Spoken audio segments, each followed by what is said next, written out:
Les principaux points saillants de ce protocole final sont entre autres la période du protocole qui est de 2024 à 2028, soit 4 ans, le nombre de navires concernés par le présent protocole qui est de 25 tonniers seineurs congélateurs et 7 palangriers de surface, le tonnage de référence qui lui est fixé à 6100 tonnes.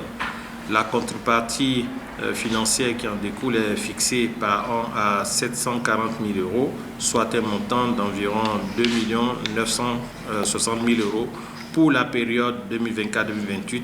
Les conditions financières du nouveau protocole stratégique pour la Côte d'Ivoire, je me réjouis particulièrement des appuis accordés par l'Union européenne à notre pays. Cet accord prévoit des appuis pour la mise en œuvre de la politique nationale de développement de la pêche en Côte d'Ivoire.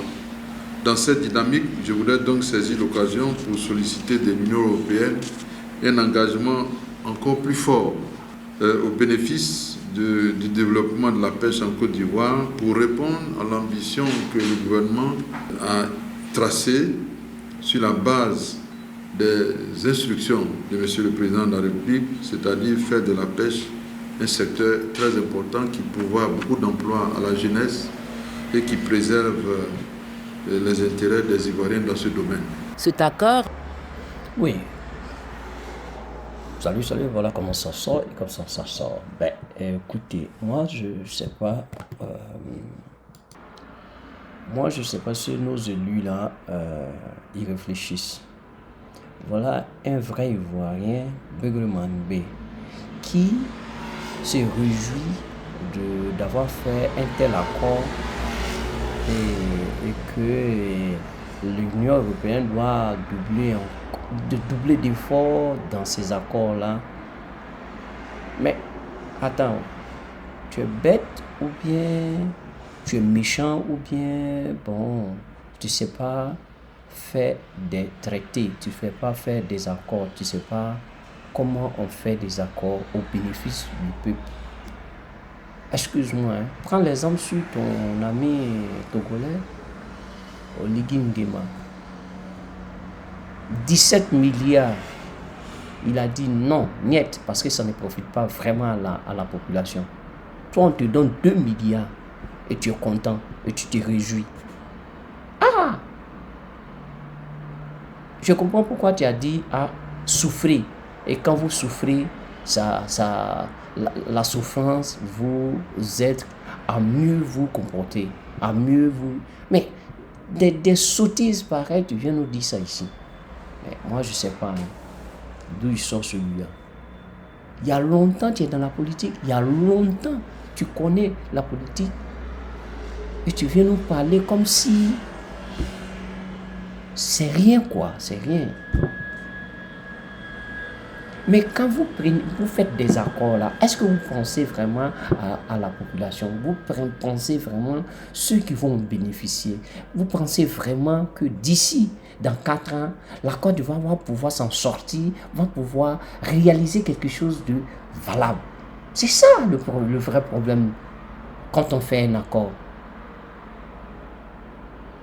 On ne peut pas se permettre là, en train de faire des accords par-ci, par-là, parce que, bon, c'est un accord et pour faire croire au peuple que, ouais, vous avez quand même fait quelque chose. Non, ça ne veut rien dire ça, ça ne veut rien dire. Vous ne pouvez pas vous permettre ça, ça ne veut rien dire.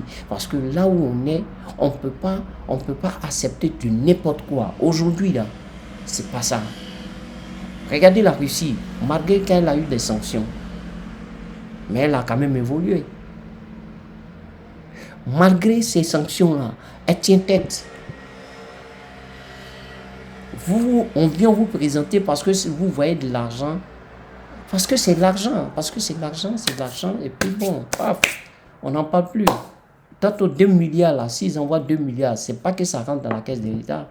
Voilà pourquoi vous avez accepté. Parce que si ça rentrait dans la caisse de l'État là, vous allez mieux comprendre que ces 2 milliards là sont rien. Et ça ne peut pas aider la Côte d'Ivoire. C'est pas parce que tu entends 2 milliards, ça veut dire quelque part que c'est beaucoup. Par rapport à ce qu'eux ils vont prendre pendant 4 ans. Exploitation, combien de tonnes? 270 000 tonnes par an. 4 seaux. Mais vous, je ne sais pas où vous mettez la tête. Où vous mettez la tête par an. 270 000 tonnes. Va évaluer ça. En combien ils vendent ça par tonne? Combien? Et on vous donne 2 milliards, tu penses que c'est beaucoup? Réveillez-vous, gars. Réveillez-vous. On ne va pas rester là en train de subir, en train de nous exploiter, et puis on va pouvoir mourir de faim. Voilà pourquoi on dit ce pouvoir-là en capacité. J'ai fait une vidéo sur Fadal Dey. Fadal Dey ne peut même pas parler. Regardez un accord pareil. Et tu dis, ce pays-là, ce gouvernement-là travaille. Travaille quoi? Il ne travaille pas. Il ne fait que se remplir les poches parce que ces 2 milliards qu'ils ont pris là, ça ne va pas rentrer dans la caisse de l'État. Fadal Dey, tu es un con. Moi je dis, tu es un con. Parce que si tu réfléchissais là, tu allais pouvoir répondre aux questions du journaliste qui te parlait avec toi, qui te posait des questions. Et pour fuir des questions, tu lui reposais d'autres questions. Regardez-moi un con. Je prends même tes dits. Tu dis par exemple, l'opposition n'est pas rassembleur. L'opposition est diviseur. Mais, oh, Abi, on parle comme ça. Toi, quand on t'a posé la question de savoir, oui, chose, comment on appelle ça? Quand Gbagbo était au pouvoir, tu étais virulent. Pourquoi aujourd'hui Alassane est là, tu n'es pas virulent? Et là, tu as démontré ta haine envers comment on appelle ça, l'opposition, surtout envers Laurent Gbagbo. Envers M. Laurent Gbagbo. Pour dire que, réveille-toi. Comme M. Laurent Gbagbo a dit bien avant d'aller à la haie, ceux qui me combattent, il y a certains ceux qui vont avoir la chance, vont être épargnés par des emprisonnements. Mais ceux qui n'auront pas de chance vont mourir, vont périr, comme Ahmed Bakayoko, comme Ouattara, comme Don Coulibaly, comment il s'appelle là? Oui, Ahmed Gon Coulibaly, oui. Il y en a plein encore qui ont subi. Et toi aujourd'hui, comme on le dit, ce que Blaise Lass a dit là, tu n'as pas compris. Bon, je n'ai pas fait, comment on appelle ça, tous les dits de Fadal Dey ici, mais ça va de pair, parce que voilà pourquoi je continue sur Fadal Dey, parce que Fadal Dey n'a pas compris. Il n'a pas compris.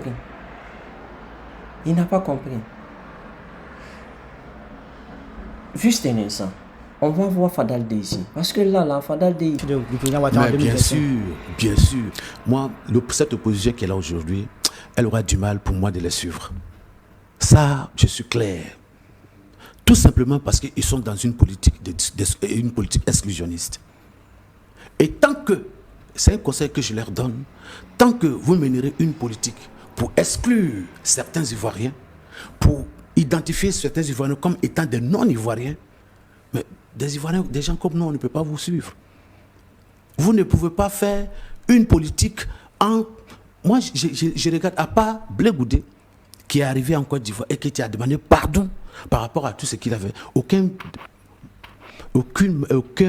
personne de l'opposition n'a demandé pardon aux Ivoiriens. Même aux parents de leurs propres des victimes de leur camp. Ça n'a pas été fait. Et des gens, ils continuent de mener une politique dans le but... Moi, j'ai écouté un monsieur de l'exclusion, de l'opposition, qui dit oui, quand vous prenez la liste électorale, vous n'avez que des Doumbouya, des Traoré, des Koné, etc. Dites son nom. C'était un monsieur du PDC RDA. Oui, j'ai oublié son nom. Ouais, c'est sur les réseaux sociaux. Voilà. C'était un monsieur du PDC. Ça, au moins, je sais que c'est un homme. Mais il y a une dame même qui a dit que la mère est Bion et Touareg. Mais ça, il faut qu'on sorte de là. Est-ce que tu comprends? Mais quand vous dites à vos militants, quand vous prenez la liste électorale, il n'y a que les Koné, les Doumbouya. Mais ces Doumbouya là, c'est des Ivoiriens, oui ou non? Moi, mon village, là, ça s'appelle Blamadougou à Odiné. Et mes ancêtres sont là depuis plus de 200, 300, 400 ans. Je suis Odinéka. Ma mère est gourou des Zenoula. Je suis aussi de la Mélodie. Si les Hébreux nous disent aujourd'hui quitter nos terres, moi, je ne vais pas en Guinée. Mais aujourd'hui, non, j'ai fini. Je ne vais pas au Burkina.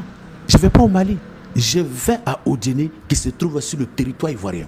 Alors donc, je devrais dire à l'opposition, il est temps pour vous d'aller vers les populations du Nord, aller faire votre mea culpa, aller demander pardon. Vous ne pouvez pas vous asseoir à Abidjan, mener une politique, chercher à voir la machine, l'appareil de l'État, tout en continuant de considérer des Ivoiriens autochtones, authentiques, comme étant des étrangers dans leur propre pays. Ça ne peut pas marcher. Et tant qu'ils sont dans ça, moi je ne peux pas aller avec eux. Mais ça, je suis clair là-dessus. Mais vous, au RHDP, aujourd'hui, vous trouvez que Tidjane Thiam n'est pas ivoirien. Bon, vous, au RHDP, ok, je prends le mot, mais dites-moi, quand moi je regarde de toutes les déclarations, montrez-moi un seul leader au RHDP qui a pris son micro qui dit Tidjane Thiam n'est pas ivoirien. Je vais vous citer le nom. Oui. Le ministre Cérédo Célestin, oui. On l'a entendu à un meeting à l'ouest de la Côte d'Ivoire, qui a clairement dit que Tidjane Thiam a des origines sénégalaises. Ben voilà. Avoir des origines sénégalaises et il n'est pas ivoirien, c'est pas la même chose.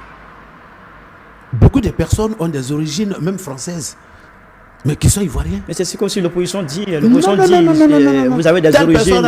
Des origines et puis telle personne n'est pas ivoirienne. L'opposition ne vous dénie pas votre nationalité ivoirienne. Non. Juridiquement. C'est la même chose que vous faites avec Tidjane Thiam et d'autres cadres de l'opposition. Non, juridiquement, tout le monde sait que Tidjane Thiam est ivoirien. Juridiquement.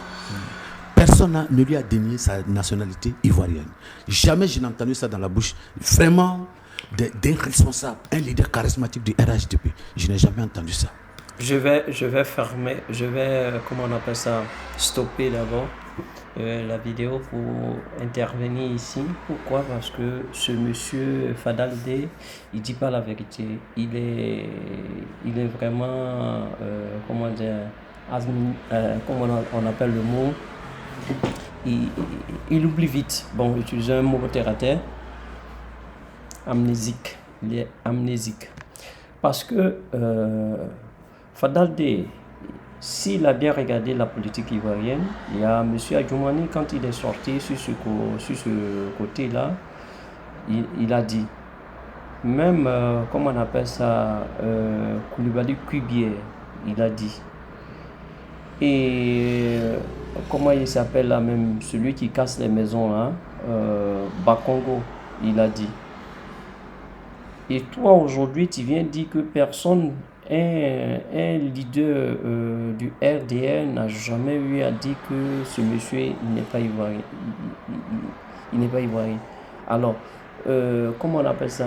Même le juge qui avait proclamé que monsieur Tidjane Thiam n'est pas ivoirien, là, tu connais pas cette histoire-là? Bon, on dit qu'il est ivoirien. Pourquoi son certificat de nationalité, ça a du temps? Tu peux nous expliquer ça? On ne sait pas, hein? Mais quand vous avez écouté la vidéo jusqu'ici, regardez comment il parle, ce monsieur. On ne dirait même pas que c'est un vrai Ivoirien. On ne dirait même pas qu'il vient, il est de source, il est d'origine ivoirienne. Parce que, qui dit l'opposition mène une, je ne sais pas, comment je peux appeler ça, ne fait que diviser, comment on appelle ça, les populations. Moi, je crois qu'il n'est pas de cette Côte d'Ivoire-là. L'opposition, quelles sont les paroles de division que l'opposition a eu à mener? Mais moi, je ne comprends pas. Ce monsieur-là, il est vraiment sadique. L'opposition, quand est-ce que l'opposition a refusé? Quand est-ce que l'opposition a fait, comment on appelle ça, comment je peux appeler, a fait des distinctions au niveau des Ivoiriens? Toi, tu n'es pas Ivoirien, toi, tu es Ivoirien, toi, tu n'es pas Ivoirien. Si ce n'est pas Alassane même qui est en train de faire ça, c'est qu'il a décrié avant. Ben, attends, moi je sais pas, hein, ce monsieur, il est normal. Est-ce que il est dans la même Côte d'Ivoire qu'on parle là? Ouais, c'est vraiment la haine que tu éprouves pour nos frères ivoiriens, surtout de l'opposition. Parce que là, tu es en train de dire des sottises. Tu es en train de dire des sottises. Tu as vu ça? Et même, il va plus loin. Il va plus loin. Qui va dire, par exemple, si moi je ne me trompe pas, il va dire, par exemple, comment on appelle ça? Que l'opposition aille, oui, qu'il a dit ça même, il dit ça, il dit que l'opposition doit aller faire sa meilleure colpa, comment on appelle ça, dans le nord du pays. Mais ce monsieur-là, il est intelligent ou bien il est bête, ou bien parce qu'on t'a payé de venir là, donc tu vas. Parce que c'est le pouvoir, tu t'es nourri aujourd'hui, parce que jusqu'à aujourd'hui, tu n'as plus fait de musique, hein. Mais tu t'en sors bien. On ça se voit que tu t'en sors bien. Sinon, moi, jusqu'à aujourd'hui, ta musique, je ne l'entends plus. Tu vois? Et ça, c'est vilain. C'est vilain de ta part de te comporter ainsi.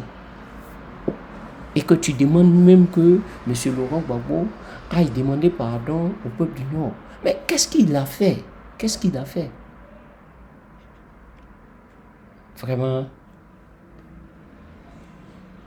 Tu demandes à ce qu'il soit rassembleur. Rassembleur sur quoi? Quand tu parlais de M. Laurent Gbagbo, tu disais non qu'il n'a qu'à les rassembleurs parce que M. Blé Goudé est parti, M. Afin Guessin est parti, Mme Gbagbo est partie. Quand il dit ça, c'est comme si c'est eux qui sont partis. Non, tu fais erreur. C'est M. Laurent Gbagbo qui est parti. Parlons d'Afin Guessin. Afin Guessin voulait s'accaparer comment on a fait, du parti. Il a dit, bon, prends le parti, moi je vais créer un autre. Aujourd'hui, qu'est-ce qui est devenu le FPI? Ça ne ressemble plus à rien. Voilà. C'est M. Laurent Gbagbo qui est parti, qui a créé son parti. Donc, si tu réfléchis très bien, c'est pas Afin Guessin qui est parti. C'est lui qui est parti. En ce qui concerne M. Blé Goudé, qui est en train de ronger les murs pour pouvoir avoir accès à parler avec M. Laurent Gbagbo. Et tu penses que quoi? C'est Blé Goudé qui est parti? Jusqu'aujourd'hui, il n'a pas accès au monsieur. Si réellement le monsieur, il a vraiment collaboré en étroite ligne avec M. Blé Goudé, je crois bien qu'il fera appel. Il va même demander à ce qu'on l'appelle, qu'il puisse parler tête à tête avec lui. Ils ont été ensemble en prison. Comment se fait-il qu'ils arrivent, ils se sont éloignés? Comme ils disent, c'est lui qui préparait pour lui rentrer ici, sortir là. Tu es sûr?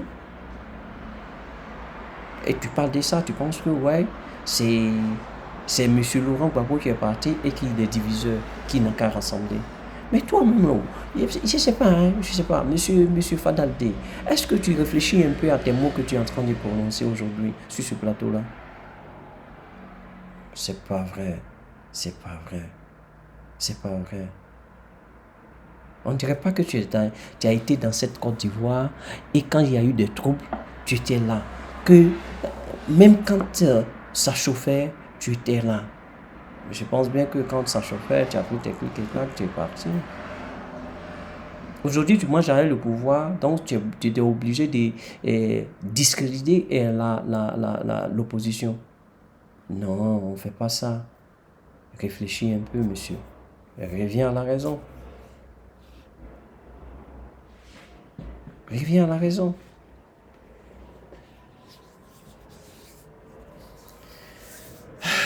Monsieur Laurent Gbagbo n'est pas dans une phase de vengeance.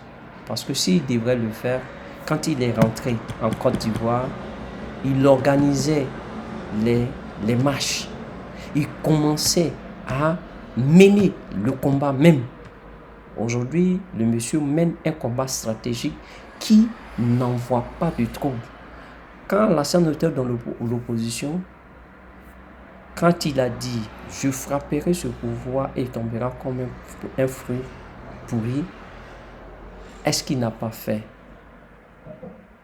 Quand M. Laurent Gbagbo est rentré en Côte d'Ivoire, est-ce qu'il a mis les bâtons dans les roues de ce monsieur-là? Non. Il a gardé son calme, il a étudié le terrain et il a trouvé la jugé juste de mener une politique vraiment saine, une politique calme, une politique en paix, sans trop. Aujourd'hui, il s'avère que ils vont aux élections sans trop. Quand lui, il était là, à l'opposition, combien de fois il n'a pas... Il a mené la vie dure à ce monsieur. Vous dites qu'il a passé 10 ans au pouvoir et il n'a rien fait. Pendant ce temps, le pouvoir était... Dieu dit le pouvoir. Le pays était divisé en deux. Vous pensez qu'au Guinée, il ne pouvait pas faire quelque chose? Comment on appelle ça? À Congo, il ne pouvait pas faire quoi que ce soit. Je ne sais pas encore, il y a encore d'autres villes qui il ne pouvaient pas aller là-bas. Étant donné que c'était le fief comment on appelle ça? De fief de l'opposition en ces temps. Mais Fadaldé. En revenant à nos moutons, moi je pense bien que M. Fadaldé, tu n'es vraiment pas gentil, tu n'aimes pas ton pays et tu fais beaucoup d'erreurs, je pense bien, j'appelle ça erreur parce que si c'est vraiment la haine que nous on voit, on sent dans ton parler, c'est vraiment dommage pour un artiste comme toi. Un artiste comme toi, je ne crois pas que tu sois vraiment à la hauteur de ce nom, quoi. Un artiste ne se comporte pas de la sorte. Non. Quand on dit un artiste, il dit la vérité. On t'a demandé de dénoncer, tu as dit non. Tu as choisi ton camp. Tu as choisi ton camp. Et c'est ça qui est dommage. C'est ça qui est dommage. Il faut dénoncer l'état de comment je peux appeler ça. Il faut dénoncer l'état du pouvoir. Il faut dénoncer. Il faut toujours dénoncer. Donc, moi, je ne vais pas continuer à toujours parler parce qu'il y a trop de choses à dire dans lui, son interview, parce qu'il ne fait que dire des mensonges. Il ne fait que dire des mensonges. Écoutez une petite partie et puis bon, on va passer à autre chose. Parce que lui, il n'est pas celui qu'on croit. Qu'est-ce qu'il lui a reproché? Il a été élu président du PDCI en tant que Français. Il n'avait pas encore la nationalité, il n'avait pas encore renoncé à sa nationalité française. Et l'article 48 de l'ancienne constitution faite par Feu Félix Houphouët-Boigny lui-même, en son temps, qui a été mis en minorité par l'Assemblée nationale, a dit qu'on ne voulait pas une double nationalité. Beaucoup ne le savent pas. Moi, je connais plein d'amis, il y en a qui j'étais là, non. Quand ils viennent là, ils prennent des BT. Mais quand ils viennent en Côte d'Ivoire, ils prennent visa. Parce... Monsieur Fadaldé, toi, ton président que tu es en train d'adouber, combien de nationalités il a? La nationalité américaine, est-ce qu'il a renoncé ça avant d'être président en Côte d'Ivoire? Il a la nationalité française, tu le sais très bien. Est-ce qu'il a renoncé à ça? Il a la nationalité, il est d'origine burkinabé. Est-ce qu'il a renoncé à sa nationalité burkinabé? Tu viens nous parler de Tidiane Thiam, qui est ivoirien de souche, qui n'est pas ivoirien, qui dit non, il n'a pas renoncé à sa nationalité. Parlons de renonciation, qui lui n'a pas renoncé à sa nationalité française avant de présenter sa candidature. Mais tu es con, hein? Excuse-moi si ça m'échappe ces mots-là. Quand tu vas demander à ton chef, Alassane Ouattara, là, est-ce qu'il a renoncé à sa nationalité américaine, française et burkinabé? Il y a 3 nationalités qui n'ont pas renoncé. On dit ça sur les plateaux actuellement. Et lui, il en est conscient. Est-ce qu'il a renoncé? Tu viens de parler de Tidiane Thiam. Avançons. Parce qu'ils n'ont plus la nationalité ivoirienne, ils ont la nationalité française. Donc c'est le seul problème. Donc, moi, je ne vois pas. Personne n'a dit. Tidiane Diaye, il est ivoirien. Hein. Personne n'a dit qu'il n'est pas ivoirien. Mais que pensez-vous du fait qu'ils sont encore hors du pays jusqu'à présent? Bon, je n'ai pas de lecture à ça. Je ne sais pas pourquoi. Peut-être que si vous le voyez, vous lui posez la question, il va nous donner. Mais je pense que sa place, c'est auprès de ses militants en Côte d'Ivoire. C'est ce que je peux dire. D'accord, c'est noté. Mais est-ce que au RHDP, on ne pourrait pas penser à un plan B, à votre avis? Mais de toutes les façons, le RHDP, ils ont dit que leur candidat, c'est le président Alassane Ouattara. Voilà, tout le monde le sait. Le président n'a pas encore dit oui, il n'a pas encore dit non. Lorsqu'il va se prononcer, tout le monde sera situé. C'est ce que je peux dire. Alors, dans l'un de vos titres, vous dites ceci. Toi, parlant de Laurent Gbagbo, hein, toi, tu n'as jamais rien fait. Tu es blanc comme neige. Mais celui qui marche laisse des traces. L'histoire est un témoignage qui repose sur des faits et les faits sont têtus. Qu'il jette la pierre à la pauvre dame, celui qui n'a jamais péché. Vous parlez de Laurent Gbagbo. Vous avez entendu le nom de Laurent Gbagbo là? Non, il n'y a pas le nom de Laurent Gbagbo, c'est de lui que vous parlez, c'est une question que je vous pose. Non, parce que quand vous avez commencé, vous avez dit, bon, parlant de Laurent Gbagbo, alors que nulle part le nom de Laurent Gbagbo. Vous parlez de qui alors? Non, moi, j'ai fait un constat. Alors, chacun de nous dans la vie doit pouvoir reconnaître ses erreurs. Chacun dans la vie. Personne n'est parfait et personne n'est blanc comme neige. Il y a eu un moment dans notre vie en Côte d'Ivoire où, avec effectivement le retour de Laurent Gbagbo au pays, par rapport à ce qu'on appelle aujourd'hui la démocratie, etc., mais avec tout ce qui a suivi, nous avons vu ce qui s'est passé en Côte d'Ivoire. Mais quand tu as atteint 80 ans, tu es dans les 82 ans, peut-être que tu as 10, 15, 20 ans encore à faire. Je pense que la sagesse nous recommande de souvent reconnaître notre... C'est la suite de Mea Culpa, ma chanson Mea Culpa. La sagesse nous recommande de reconnaître notre tort quelque part. Et puis de demander pardon à la nation. Ça te regaillardit, ça te sort grandi. C'est la recommandation que j'ai faite dans cette chanson. Vous pensez que Laurent Gbagbo doit demander pardon? Non, honnêtement, Papa Laurent, je vous aime, je vous apprécie bien. Si vous regardez cette émission, je suis Fadel des artistes chanteurs. Je vous demande de faire votre Mea Culpa. Mais toi-même là-haut, celui que tu es en train de défendre là, tu es en train de adouber actuellement là, est-ce qu'il a fait sa mea culpa quand il est rentré avec une rébellion, qu'il a tué Bougadoudou, il a tué l'autre ministre là, il y a un autre ministre encore qui a été tué. Tous ceux qu'ils ont tués, les Ivoiriens qu'ils ont eu à tuer, même quand on parle d'un commando invisible qui a eu à tuer certaines personnes, même on parle de Guy Robert qui a été tué par ces gars-là. Ceux-là se sont levés un jour pour pouvoir demander pardon au peuple. Ils ont fait un semblant de choses, comment on appelle ça, réconciliation. Ça allait où? Quand monsieur, comment on appelle ça, Kono Bani a sillonné la Côte d'Ivoire pour demander, comment on appelle ça, pour faire la réconciliation. Le résultat de tout ce qu'il a eu là, quand il l'a envoyé, est-ce que vous avez branché sur ça? Personne n'a branché. Personne n'a eu à faire quoi que ce soit.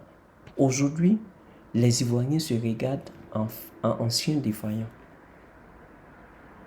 Vous pensez, ou vous parlez des autres, mais vous n'êtes pas...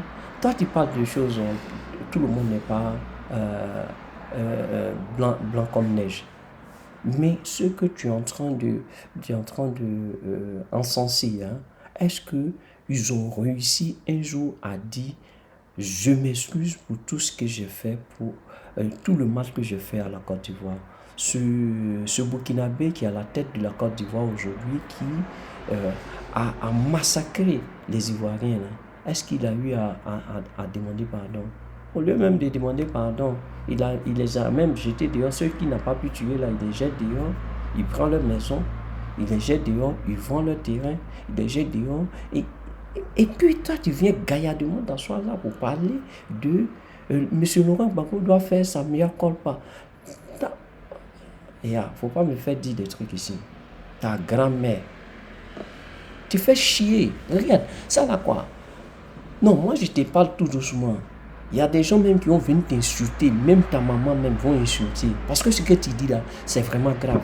C'est vraiment grave. C'est vraiment grave. Ça fait vraiment mal. Ça fait vraiment mal d'entendre parler ainsi. On continue. Par rapport à tout ce qui s'est passé en Côte d'Ivoire, même les parents des victimes de votre propre camp ont besoin que vous demandiez pardon à la nation. Voilà. Quelle Côte d'Ivoire imaginez-vous sous le règne de Laurent Gbagbo, s'il revenait au pouvoir? Si Dieu permet qu'il revienne au pouvoir, je souhaite qu'il soit rassembleur. Qu'il soit rassembleur, qu'il quitte dans les véhémences de vengeance. Parce que j'ai suivi un meeting du frère Blaise Lasme, comme on l'appelle à Dabou, qui dit si on arrive au pouvoir, les RHDP là, on va les enlever à les postes, ils n'ont qu'à s'apprêter et tous ils vont quitter leur boulot. Ça prouve que tu n'es pas intelligent. Et puis tu n'as pas compris le discours de Blaise. Avec ça, je vais ce soir, comment on appelle ça, je vais arrêter la vidéo parce que ça continue. Il y a encore 10 minutes qui restent encore à faire. Et ce que je veux dire par là, c'est que ce monsieur, il n'a pas compris les dits de Blaise Lasme. Parce que Blaise Lasme, quand il disait ceux qui sont au pouvoir, les RDA qui sont au pouvoir, on va les enlever. C'est ceux qui ont détourné l'argent. C'est ceux qui ont volé. C'est ceux qui ne travaillent pas. C'est ceux qui ont perdu le temps là sans rien faire qu'on va les enlever. On ne vient pas ici on ne vient pas faire la chasse aux hommes. Et puis, je ne pense pas que Blaise a dit ça. Peut-être que tu n'as pas bien compris. On veut enlever le parti au pouvoir aujourd'hui. On veut enlever le parti au pouvoir afin que le PPACI soit au pouvoir. On veut enlever. On veut pas s'associer avec, comment on appelle ça, le RDR. Pourquoi on va s'associer avec le RDR? C'est-à-dire, on vient, c'est le PPACI qui doit être au pouvoir.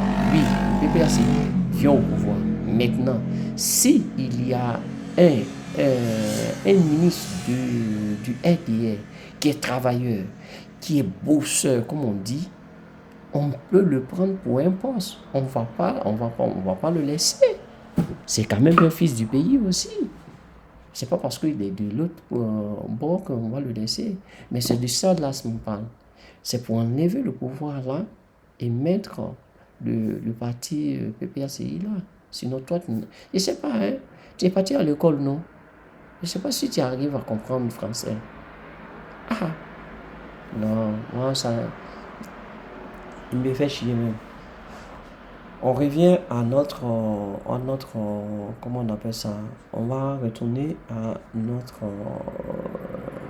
discours de parlement. Et c'est de ça que je parle. Donc ça veut dire quoi? Ça veut dire que ces ministres RDR qui sont au pouvoir aujourd'hui ne font que se remplir les poches.